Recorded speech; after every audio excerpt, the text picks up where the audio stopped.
650 రోజులు అధికారంలో ఉంటే కేంద్రంలో నరేంద్ర మోడీ 3650 రోజులు ఉన్నారు. పాలమూరు రంగారెడ్డికి జాతీయ హోదా ఇచ్చిండ్రా? కల్వకుర్తి, భీమా, నెట్టంపాడు, కోయిల్ సాగరు, సంగమండ ప్రాజెక్టులు ఏమైనా పూర్తి చేసిండ్రా? ఏమైనా పరిశ్రమలు తెచ్చిండ్రా? పాలమూరు యూనివర్సిటీకి నిధులు ఏమైనా ఇచ్చిండ్రా? మన పిల్లలకేమైనా కొలువులు ఇచ్చిండ్రా? మన పిల్లలకేమైనా ఫీజు రియంబర్స్మెంట్ ఇచ్చిండ్రా? ఏం చేసిండ్రు ఈ జిల్లాకు? ఆనాడు కరీంనగర్ జిల్లా నుంచి సాగు తప్పి కన్ను లొట్టబోయి వలస వచ్చి పాలమూరు జిల్లా ప్రజల కడుపులో తలకాయ పెట్టి కాళ్లకు దండం పెడితే మనం కదా ఆదరించి పార్లమెంటుకు పంపించింది చంద్రశేఖర్ రావు. 2009లో మేము గెలిపిస్తే సోనియమ్మ తెలంగాణ రాష్ట్రం ఇస్తే మా ఎంపీ గుండి ఈ తెలంగాణ రాష్ట్రానికి ముఖ్యమంత్రి అయినాం. ఒక్క రోజైనా ఆనాడు ఆర్టీఎస్ కోసం నీళ్ల కోసం పాదయాత్ర చేసినా అని చెప్పినావు కదా. తుమ్మిళ్ళ దగ్గర కూర్చేసుకొని కూర్చొని ప్రాజెక్టు పూర్తి చేస్తా, అలంపూర్ గద్వాలకు నీళ్ళు ఇస్తా అని చెప్పినావు కదా. 10 ఏళ్ళైనా నువ్వు ఆ పని చేయకపోతే మా మిత్రుడు సంపత్ కుమార్ గారు ఆయనలో తుమ్మిళ్ళ కోసం ఆడ కూర్చేసి రాబిడ్డ కుర్చీలో కూర్చుందిరా అని దీక్ష చేస్తే మేము వెళ్ళి మద్దతు ఇచ్చినాం. కుర్చేసుకొని కూర్చొని తుమ్మిళ్ళని పూర్తి చేయలేదు, కానీ మందేసుకొని ఫామ్ హౌస్లో బోర్ల బొక్కలో వండుకుంది. అందుకే ఇవాళ ఈ తెలంగాణ రాష్ట్రంలో ఇందిరమ్మ రాజ్యం కాంగ్రెస్ ప్రభుత్వం ఏర్పడిన వెంటనే పెద్దలు ఉత్తమ్ కుమార్ రెడ్డి గారితో మాట్లాడి పాలమూరు జిల్లాలో ఉన్న ప్రతి ప్రాజెక్టును ఆర్డీఎస్ కావచ్చు, తుమ్మిళ్ళ కావచ్చు, పాలమూరు రంగారెడ్డి ఎత్తిపోతలు కావచ్చు, కల్వకుర్తి కావచ్చు, భీమ కావచ్చు, నెట్టంపాడు కావచ్చు, కోయిల్ సాగర్ కావచ్చు, మక్తల్, నారాయణపేట, కొడంగల్ ఎత్తిపోతల పథకం కావచ్చు, ఈ ప్రాజెక్టులకు నీళ్లు ఇవ్వాలి, పాలమూరు పచ్చని పంటలతో పండాలి అని మా ప్రయత్నం చేసినాం, సమీక్ష చేసినాం. అందుకే మిత్రులారా, ఈ వేదిక మీద నుంచి ఒక మాట చెప్పదలుచుకున్నా. ఈ పాలమూరులో విద్య కోసం, వైద్య కోసం, ఉద్యోగాల కోసం, ఉపాధి కోసం, సాగునీటి ప్రాజెక్టుల కోసం planning commission vice chairman Chinnareddy గారి నేతృత్వంలో ఒక ప్రత్యేకమైన వ్యవస్థను ఏర్పాటు చేసి ప్రతి నియోజకవర్గంలో కావాల్సిన అభివృద్ధి పనులకు వేగంగా అనుమతులతో పాటు నిధులు ఇచ్చే బాధ్యత నేను తీసుకుంటా. ఈ పాలమూరును అభివృద్ధి పదం వైపు నడిపించే బాధ్యత నాది. మీ బిడ్డను ఈ మట్టిలో పుట్టిన రేపు ఒకవేళ చావే వస్తే ఈ పాలమూరు మట్టిలో కలిసే మీ బిడ్డ నల్లమల అడవుల నుంచి వచ్చిన బిడ్డ ఈ తెలంగాణ రాష్ట్రానికి ముఖ్యమంత్రిగా ఉన్నాడు. ఈ పాలమూరును దేశంలోనే ఆదర్శంగా ఉంచే జిల్లాగా అభివృద్ధి చేసే బాధ్యత నేను తీసుకుంటా. మిత్రులారా, ఇవాళ మీ బిడ్డ నాకు మీకు భయం ఎందుకని నేను అడుగుతున్నా. ఇవాళ మీ వాడు, మీ సోదరుడు, మీ మధ్య నుంచి వచ్చినోడు, స్థానిక సంస్థల బాధలు తెలిసినోడిని, జడ్పీటీసీకి ఉంటే బాధే ఉంటుంది, ఎంపీటీసీకి ఉంటే బాధే ఉంటుంది, వాళ్ళ గౌరవం ఎట్లుండాలి, సర్పంచుల మర్యాద ఎట్లా కాపాడాలని తెలిసినోడిని. ఇవాళ వాళ్ళందరూ పనులు చేసి బిల్లులు రాక ఆత్మహత్యలు చేసుకునే పరిస్థితి ఉన్నది. కొంతమంది ఆత్మహత్యలు చేసుకున్నారు, కొంతమంది ఆలి మీద ఉన్న తాలి పుస్తలు అమ్ముకున్నారు. మీ బాధ నాకు తెలియదా? నేను చూడలేదా? మీ కష్టాలు తీర్చాలనేదే కదా నా ఆలోచన. మళ్ళీ ఇప్పుడు శాసన మండలి ఎన్నికలు ఇక్కడ వచ్చినాయి. మన ఎమ్మెల్యే కసిరెడ్డి నారాయణ రెడ్డి రాజీనామా చేస్తే శాసన మండలి ఎన్నికలు వచ్చినాయి. తొందరలోనే ఈ ఎన్నికల్లో పార్టీ పరంగా జీవన్ రెడ్డిని అభ్యర్థిగా ఏఐసిసి ప్రకటించబోతుంది. శాసన మండలి ఎన్నికల్లో ఆనాడు నన్ను ఎట్లయితే గెలిపించారో కాంగ్రెస్ పార్టీ తరఫున జీవన్ రెడ్డిని ఈ పాలమూరు శాసన మండలి ఎన్నికల్లో గెలిపించండి. ఈ రాష్ట్రానికి, ఈ జిల్లాకు ఉపయోగపడతాడు. ఎంపీటీసీల, జడ్పీటీసీల మర్యాద కాపాడతాడు. మీ పెండింగ్ బిల్లులను విడుదల చేపించే బాధ్యత జీవన్ తీసుకుంటాడు, సహకరించే బాధ్యత నేను తీసుకుంటా. ఇదే కాదు మిత్రులారా, ఇవాళ ఆలోచన చేయండి. కేసీఆర్, టీఆర్ఎస్ వాళ్ళు మాట్లాడుతున్నారు, కృష్ణానది జలాలలో 10 ఏళ్ళైన ప్రాజెక్టులు పూర్తి చేయలే.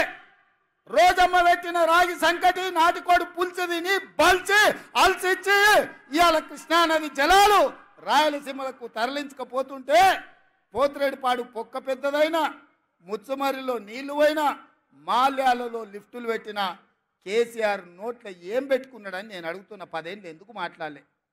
మేము వచ్చినాక కొట్లాడి మేము ఆపాలనే ప్రయత్నం చేస్తుంటే మా కాళ్ళలో కట్టె పెడుతున్నాడు, మా కాళ్ళు పట్టి గుంజుతున్నాడు. నీలాకేమన్నా తాగుపోతున్నా, నేనేమన్నా తిరుగుపోతున్నా? కేసీఆర్ తాగుతోటి దిగుతోటి మాట్లాడనికే నేను కేసీఆర్ని కాదు, నేను మీ రేవంత్ అన్నాను. పొద్దునైనా మధ్యాహ్నమైనా రాత్రైనా అర్ధరాత్రి అయినా హోష్లో ఉండేటోని, మీ సహకారంతో జోష్లో పనిచేసేటోని. నాకా నువ్వు చదువు చెప్పేది? ఇవాళ ఆయన కోరిక అంత ఒక్కటే, ఈ పిల్లగాడు అయ్యిండు, నా కొడుకుని చేద్దామనుకున్నా, నా తర్వాత కానీ పిల్లగాడు అయ్యిండు, గా పాలమూరోడు అయ్యిండు అని మన మీద అసూయతోని ద్వేషం కక్కుతున్నాడు. సిగ్గుండాలని కేసీఆర్. ఇవాళ హరీష్ రావు అంటుండు, అసెంబ్లీకి ఎందుకు రాలేదా అంటే మా మామకు ఒంట్లో బాగాలేదని. ఒంట్లో బాగాలేనోడు నల్లగొండెం గాడిదలంగా ఆయనకి పోయినా అని నేను అడుగుతున్నా. మొన్నటి ఎన్నికల్లో ప్రజలు బోర్ల బొక్కలేసి బొక్కలు ఇరగొడితే ఇంట్లో వండుకోకుండా ఇవాళ సిగ్గు లేకుండా వీధుల్లో తిరిగి కాంగ్రెస్ పార్టీని తిడుతున్నాడు. కాంగ్రెస్ ఏం చేయలేదని. ఇవాళ నేను ఒక మాట ఈ వేదిక మీద నుంచి తెలంగాణ 4 కోట్ల ప్రజలకు నేను ఒక మాట చెప్పదలుచుకున్న మీడియా మిత్రుల ద్వారా. రెఫరెండం 90 రోజులు రేపటికి అవుతుంది. ఎన్నికల్లో ఇచ్చిన మాట ప్రకారం ఆడబిడ్డల ఆర్టీసీ బస్సు ఉచితం ఇచ్చినాం. రాజీవ్ ఆరోగ్యశ్రీలో 10 లక్షల రూపాయలు పేదల వైద్యానికి ఇచ్చినాం. మొన్న గృహలక్ష్మి పేరు మీద ఈరోజు ప్రతి ఇంటికి 200 యూనిట్లు ఉచిత విద్యుత్ ఇచ్చినాం. ప్రతి ఆడబిడ్డలకు కట్టెల పొయ్యి నుంచి విముక్తి కలిగించి ఆనాడు సోనియమ్మ దీపం పథకం తెచ్చి గ్యాస్ పొయ్యి సిలిండర్ ఇచ్చి 400కి సిలిండర్ ఇస్తే కేడీ మోడీ కలిసి 1200 చేసిరు. ఎన్నికలప్పుడు ఆడబిడ్డల కష్టాలు తీరడానికి 500 రూపాయలకే సిలిండర్ ఇస్తామని చెప్పినాం, ఇచ్చి చూపించినాం. తొందరలోనే పేదవాడికి సొంతింటి కళ నెరవేరడానికి ఇందిరమ్మ ఇండ్లు ఈ నెల 11 తారీఖు నాడు ప్రారంభించబోతున్నాం. ప్రతి నియోజకవర్గంలో పేదవాడికి ఇల్లు ఇవ్వడానికి 3500 ఇండ్లు ప్రతి నియోజకవర్గంలో ఆల్రెడీ మంజూరు చేసినాం. పేదలకు ఇండ్లు ఇవ్వబోతున్నాం. రైతు భరోసా పథకం కింద ప్రతి పేదవాడికి 1 ఎకరం, 2 ఎకరాలు, 3 ఎకరాలు, 4 ఎకరాలు, 5 ఎకరాల పైన ఉండే వాళ్లకు వరుసగా ఖాతాలలో వాళ్లకు రైతు భరోసా పథకం నిధులు వేసినాం. ప్రభుత్వ ఉద్యోగులకు, కాంట్రాక్ట్ ఉద్యోగులకు, అవుట్సోర్సింగ్ ఉద్యోగులకు జీతం ఎప్పుడు వస్తుందో తెలియదు, ఇల్లు ఎట్లా గడవాలనో తోయదు. అట్లాంటి పరిస్థితుల్లో ప్రతి నెల 1వ తారీఖు నాడు ప్రభుత్వ ఉద్యోగులకు, పెన్షన్దారులకు 1వ తారీఖు నాడు జీత భత్యాలు ఇచ్చి వాళ్ళు కూడా మన వాళ్ళే, మన కుటుంబ సభ్యులే అని చెప్పి ఇవాళ వాళ్ళు జీత భత్యాలు ఇచ్చినాం. మహాలక్ష్మి గ్రూపులు ఎక్కడికి పోయినా మా ఆడబిడ్డల్ని కలిసి సంఘాలను బలోపేతం చేయడానికని బ్యాంకు లింకేజ్ ద్వారా వాళ్ళకు నిధులు ఇచ్చే ప్రయత్నం చేస్తున్నాం. అందుకే ఇవాళ మిత్రులారా నేను అడుగుతున్నా, రేపటికి 90 రోజులు 3 నెలలు, 3 నెలల్లో 30,000 ఉద్యోగాలు ఇచ్చి నిరుద్యోగ యువకుల్ని ఆదుకొని లక్షలాది మంది నిరుద్యోగ యువకులకు విశ్వాసాన్ని మేము కల్పించినాం. డిఎస్సి నోటిఫికేషన్ 11,000 పైచీలకు ఉద్యోగ అవకాశాలు ఇచ్చినాం. తండాలలో, గూడాలలో, మారుమూల పల్లెల్లో పేదలకు విద్యను అందించడానికి, పాఠశాలలు తెరవడానికి, టీచర్ల నియామకానికి తెరలేపినాం. గ్రూప్ 1 పబ్లిక్ సర్వీస్ కమిషన్ ద్వారా 563 ఉద్యోగాలకు నోటిఫికేషన్లు ఇచ్చినాం. ఒక్కొక్కటిగా కేసీఆర్ చిక్కుముళ్ళేసి కాకి లెక్కలు చెప్పి తెలంగాణను సర్వనాశనం చేస్తే 10 ఏళ్లలో 100 ఏళ్లకు సరిపోయే విధ్వంసం సృష్టిస్తే ఒక్కటిగా శకలాల నుంచి తెలంగాణను బయటికి తెచ్చే ప్రయత్నం చేస్తున్నాం. మిత్రులారా, ఇవాళకి 89 రోజులైంది. నేను అడుగుతున్న, ఒక్క రోజైనా, ఒక్క గంట అయినా నేను ఎప్పుడన్నా సెలవు తీసుకున్నానా? నా మంత్రులు ఎప్పుడైనా అందుబాటులో లేరా? మీకోసమే కదా సచివాలయంలో వచ్చి కూర్చుంటుంది. ఇవాళ వేలాది మంది సచివాలయానికి వచ్చి కాగితాలు ఇచ్చిపోతున్నారు కదా. ఇవాళ జ్యోతిరావు పూలే ప్రజాభవన్లో ప్రతి అధికారి అక్కడ కూర్చొని ప్రజలు ఇచ్చే వినతి పత్రాలు చూస్తున్నాం కదా. ఎప్పుడైనా సెలవు తీసుకున్నానా మిత్రులారా? ఎప్పుడైనా అలసిపోయినట్టుగా అనిపించినా, నా కష్టం వచ్చినా, కాలుని వచ్చినా అదిమి పెట్టుకొని ఓపికగా ప్రజలు విశ్వాసంతో నమ్మకంతో ఒక గొప్ప బాధ్యత తెలంగాణ రాష్ట్ర ముఖ్యమంత్రికి ఇచ్చిండ్రు. దాని బాధ్యతతో నిర్వహించాలని చెప్పి నేను ప్రయత్నం చేస్తున్నా కదా మిత్రులారా. ఎవరికైనా ఎప్పుడైనా ఏమైనా అన్యాయం ఏం చేసినామా ఇవాళ ఎందుకు 3 నెలలు 6 నెలలు ఈ ప్రభుత్వాన్ని పడగొడతామని ఇక్కడ కేడీ అంటుండు, అక్కడ మోడీ అంటుండు. మీరు ఒక్కసారి ఆలోచన చేయండి. ఏమిటి దుర్మార్గం అని నేను అడుగుతున్నా. కేసీఆర్ ఎన్నికైతే 10 ఏళ్ళు ముఖ్యమంత్రిగా ఉండొచ్చు. నరేంద్ర మోడీ ప్రధానమంత్రిగా ఎన్నికైతే 10 ఏళ్ళు ఆయన ఢిల్లీలో దర్బార్ చెలాయించవచ్చు. మరి ఇవాళ ఇందిరమ్మ రాజ్యం పేదోళ్ళ ప్రభుత్వం వస్తే 6 నెలలు కూడా ఉండనియారంట. ఇదెక్కడ న్యాయం, ఇదెక్కడ ధర్మం అని నేను అడుగుతున్నా. ఇది న్యాయమా? మీరు ఆలోచన చేయండి. ఏం ఉద్దేశం, ఏం ఆలోచన? అక్కడ మోడీ అయినా ఇక్కడ కేడీ అయినా ప్రజల చేత ఎన్నికైన ప్రభుత్వం 40% ఓట్లతో గెలిచిన ప్రభుత్వాన్ని పడగొడతామంటే ఇది ప్రజాస్వామ్యానికి దేశానికి మంచిదా అని నేను అడుగుతున్నా. విజ్ఞులు మేధావులు ఆలోచన చేయాలి. దుర్మార్గమైన రాజకీయాలను పాత్ర వెయ్యాలి. ఎందుకు పడగొడతామంటున్నా మా ప్రభుత్వాన్ని అంటే పార్టీ ఫిరాయింపులు, పార్టీలను చీల్చడం, ప్రభుత్వాలను పడగొట్టడమే మీ నీతి, మీ జాతి అని నేను అడుగుతున్నా. ఒక పాలమూరు బిడ్డ, ఒక రైతు బిడ్డ ఇయ్యాల కుర్చీలో కూర్చుంటే చూసి ఓర్వలేకపోతురా? ఏం మా పాలమూరు బిడ్డలకు అర్హత లేదా? మేము చదువుకోలేదా? మాకు హక్కులు లేవా? మేము ఈ రాష్ట్రంలో ప్రజలం కాదా? 4 కోట్లలో మేము లేమా? ఈ 4 కోట్ల ప్రజల కష్టాలలో మేము పోరాటం చేయలేదా? మేము తెలంగాణ ఉద్యమంలో లేమా?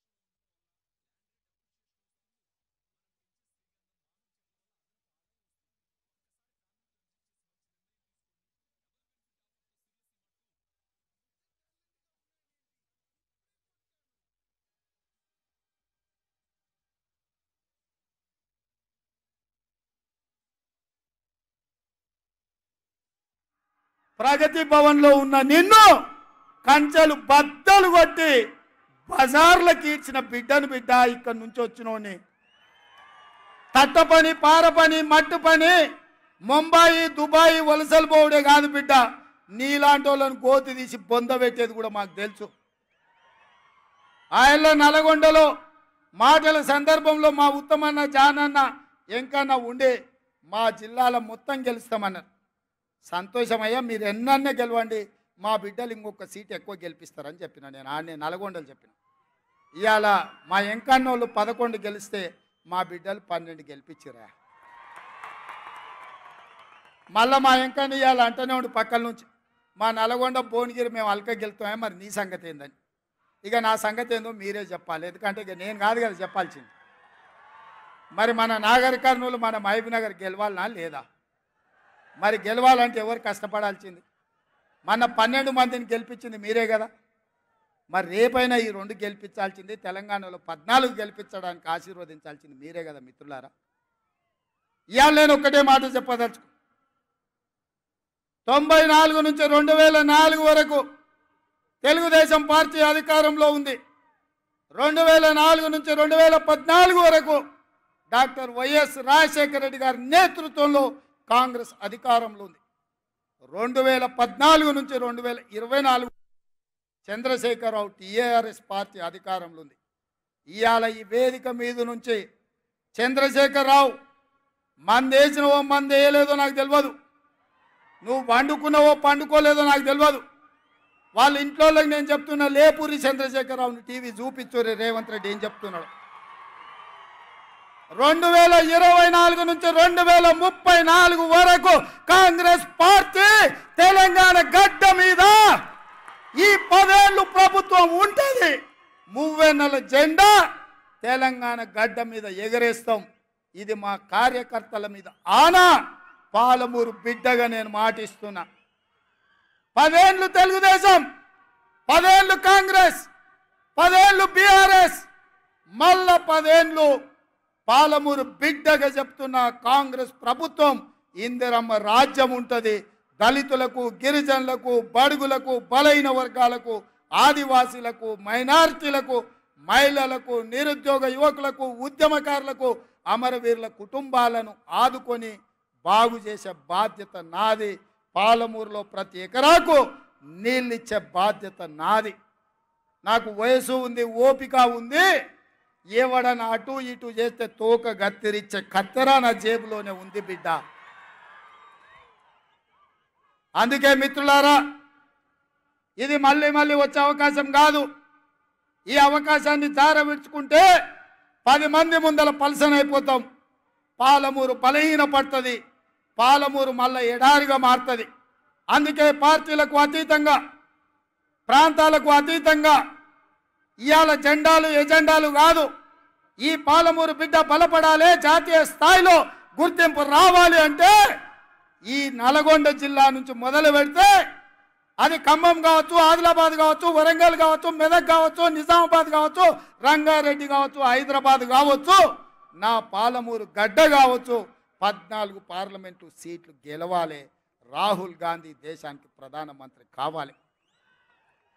రాహుల్ గాంధీ కశ్మీర్ నుంచి కన్యాకుమారి వరకు 150 రోజులు 4000 కిలోమీటర్లు ఎర్ర టెండలో మంచు కొండలో పాదయాత్ర చేసినప్పుడు మొట్టమొదట కృష్ణా నదిని దాటుకొని కర్ణాటక నుంచి ఈ పాలమూరి గడ్డ మీద పాదం మోపిండు మన నాయకుడు. తెలంగాణలో పాదయాత్ర ఈ పాలమూరులోనే ప్రవేశించిండు. మిత్రులారా, కృష్ణా ఎట్లా పరవళ్ళు తొక్కి మన ప్రాంతానికి వచ్చిందో రాహుల్ గాంధీ గారు కూడా అదే విధంగా మన ప్రాంతంలో పాదయాత్ర చేసిండు.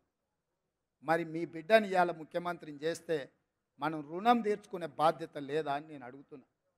అందుకే మిత్రులారా, వస్తారు, ఒకళ్ళ మాటలు చెప్తారు, నువ్వు నాకు తెలుసా అంటారు, ముందంతా మనం ఒకటే పార్టీలో ఉన్నామంటారు, అన్ని కాకి కథలు అన్నీ చెప్తారు, నక్క వినయాలు ప్రదర్శిస్తారు. వాళ్ళ పేర్లు నేను చెప్పాల్సిన పని లేదు. మొన్నటి వరకు దొరల గడీలు బద్దలు కొడతామన్న మా మిత్రుడు మాదిగల వర్గీకరణకు అసెంబ్లీలో కొట్లాడితే నన్ను తమ్ముడు సంపత్ కుమార్ని అసెంబ్లీ నుంచి సస్పెండ్ చేసినోడు ఆ చంద్రశేఖరరావు. అట్లాంటి పక్కన మా మిత్రుడు ప్రవీణ్ కుమార్ పోయి చేరడము మన పాలమూరు ఆత్మగౌరవానికి మంచిదా? మీరు ఆలోచన చేయండి.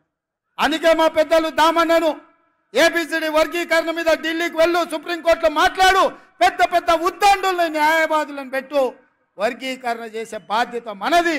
కేడి మోడీ ఇద్దరు మా మాదిగ బిడ్డల్ని మోసం చేసిండ్రు, మనం న్యాయం చేద్దామని దామోదర రాజనరసింహ గారిని ఎమ్మెల్యేలు అందరినీ తీసుకొని పోని ఢిల్లీకి నేను రిక్వెస్ట్ చేస్తే దామన్న పోయి నించున్నాడు. అందుకే మిత్రులారా, ఇవాళ ఒక్కొక్క సమస్యను ఒక్కొక్క చిక్కుముడిని విప్పుకుంటా మీ ఆశీర్వాదంతో ముందుకెళ్తున్నా. అందుకే ఇవాళ రాబోయే పార్లమెంట్ ఎన్నికల్లో నాగర్ కర్నూలు, మహబూబ్నగర్ పార్లమెంట్లలో కాంగ్రెస్ పార్టీ అభ్యర్థులను గెలిపించడానికి ఈ గడ్డ మీద ఉంటే జనజాతర మొదలు పెట్టినాం. ఆశీర్వదించండి, మీ దగ్గరకు వచ్చినాం. ఎన్నికల ప్రచారాన్ని ఇక్కడి నుంచే మొదలు పెట్టినాం. 14 సీట్లు గెలిచే వరకు మనం ఆగేది లేదు, విశ్రమించేది లేదు. ఆ కొనన నేను అడిగిన ముందాడ లైట్లు ఎందుకే లేదా వంశీ అని, ఏమన్నా కొంతమంది భయపెట్టారు, అన్ని లైట్లు అయితే మంది రాకపోతే ఎట్లా అని. నేనన్నా, నేను వస్తున్నా అంటే ఇంతమంది నన్ను గెలిపించిన వాళ్ళు రారానే, ఈడ కాదు రోడెంబడి చూసినా ఈ మైదానంలో ఉన్నదానికంటే 2 అంతలు బయట ఉందో. కేసీఆర్ మీటింగ్లో మన దగ్గర పల్లి బఠానీలు అమ్ముకునే వాళ్ళు అంతా కూడా లేరు. మన నల్గొండలో మీటింగ్ పెట్టే కేసీఆర్ మీటింగ్లో. అందుకే ఇవాళ మిత్రులారా, ఏది ఏమైనా ఆలస్యం అయ్యింది. ఈరోజు తెలంగాణ రాష్ట్రం వైపు దేశమంతా చూస్తుంది, ఏం చేయబోతున్నారు తెలంగాణ ప్రజలని. నేను ఒక్కటే మాట డీకే అర్ణమ్మకు, జితేందర్ రెడ్డికి, పాలమూరు జిల్లాలో ఉన్న బీజేపీ నాయకులకు గుర్తు చేయదలుచుకున్నా. మీడియా మిత్రులారా, మీ పార్త వార్తలను తిరిగేయండి. 2014 డాక్టర్ నాగన్ జనార్దన్ రెడ్డి గారు మహబూబ్నగర్ ఎంపీగా నిలబడ్డప్పుడు ఇదే గడ్డ మీద నుంచి నరేంద్ర మోడీ గారు పాలమూరు రంగారెడ్డి ఎత్తిపోతల పథకానికి జాతీయ హోదా ఇస్తానని మాట ఇచ్చిండు. 10 ఏళ్ళైనా ఎందుకు మోడీ జాతీయ హోదా ఇవ్వలేదు? పాలమూరు ప్రజలకు ఇచ్చిన మాట నిలబెట్టుకొని మోసం చేసిన మోడీకి ఆయన తరఫున ఓట్లు అడగడానికి వీళ్ళకి అర్హత ఉందా అని నేను అడుగుతున్నా.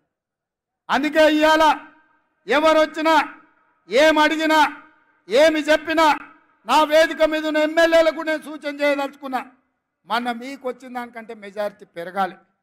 ఆనాడు మీరు చేసిన కష్టానికంటే ఇవాళ రెండింతలు గ్రామాలు తిరగాలి, కార్యకర్తల దగ్గరికి పోవాలి. రేపు ఇచ్చే ఇండ్లైనా పెన్షన్లైనా గ్యాస్ సిలిండర్ అయినా ఉచిత కరెంట్ అయినా ఏదైనా ఇందిరమ్మ కమిటీల ద్వారానే కార్యకర్తల్ని ముందల పెట్టి సంక్షేమ పథకాలు అమలు చేస్తాం. ఇంటింటికి వెళ్ళండి, తలుపు తలుపు తట్టండి, ప్రతి గుండెకి చేరండి. మా ప్రభుత్వంలో పేదలకు అండగా నిలబడుతుందని చెప్పండి. ఎమ్మెల్సీ ఎన్నికల్లో కూడా కాంగ్రెస్ పార్టీని గెలిపించండి. మీ బిల్లులు ఇప్పించే బాధ్యత జీవన్ తీసుకుంటాడు. మీకు అండగా నిలబడడానికి పార్టీ ఉంటుందని తెలియజేస్తున్నా. ఇవాళ ఈ జిల్లా నుంచి 2 సీట్లు గెలిపించాలి. 2 సీట్లు గెలిపించాలంటే మీరు కష్టపడాలి. మీరు ఎవ్వరూ సెలవు తీసుకోనికలేదు, విరామం అడగనికలేదు. ప్రతిరోజు ప్రతి నిమిషం కష్టపడాలి. కష్టపడడానికి సిద్ధమా మిత్రులారా? సిద్ధమా? సిద్ధమా? సిద్ధమా? పాలమూరులో బీఆర్ఎస్ బీజేపీని బొందబెడతామా? బొందబెడతామా? బొందబెడతామన్నోళ్ళందరూ చేతులు పైకెత్తండి మిత్రులారా. గీడున్న మీడియా మిత్రులు ఎత్తుతలేరా? మీకు చేతులేవానే? రేపు మీకు కూడా మంచి చేసేది మేమే కదా, మీ ఇండ్ల పట్టాలు ఇవ్వాల్సింది మేమే కదా. గాడ ఆయన రవికుమార్ చేయటం ఊపుతున్నాడు. అందరు చేతులు పైకెత్తండి, దించొద్దు. జై కాంగ్రెస్, జై జై కాంగ్రెస్. హస్తం గుర్తుకే, హస్తం గుర్తుకే, హస్తం గుర్తుకే. ధన్యవాదాలు మిత్రులారా. కాంగ్రెస్ సూర్యుడు మన రాహుల్ గాంధీ నిగదీసి అడిగే మునగాడు.